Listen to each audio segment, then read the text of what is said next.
Hello everyone, welcome back to Easy Education London, and today we are looking at how to jump grades for GCSE English. Now you are only a few days away from your second English language paper exam. So what I wanted to do is provide my most effective and practical advice to help you jump at least a few grades for your English language exams.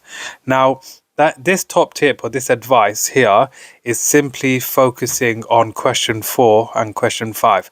So you need to make sure that you are spending a lot of time preparing for questions 4 and 5.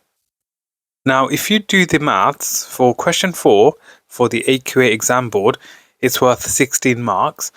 And if I go over to question 5, which is section B, it is in fact worth 40 marks. So if you do the maths, in simple terms, 40 plus 16 gives you 56. Now, 56 out of 80 is the majority of the paper. So what would be wise is to spend the next few days spending a lot of time preparing for question 4 and question 5. Yes, questions 1, 2, and 3 are important, but remember, you are limited with your time, and to make the most out of your revision, you want to make sure you are confident with answering questions 4 and 5.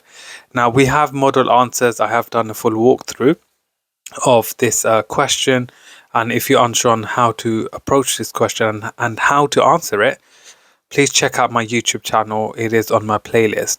Alternatively, you can just scroll through the videos, and it has been uploaded recently, I believe in the last few days. So you can have a look at that just to give you a better insight and some clarity going into the exam. I hope you found this advice helpful.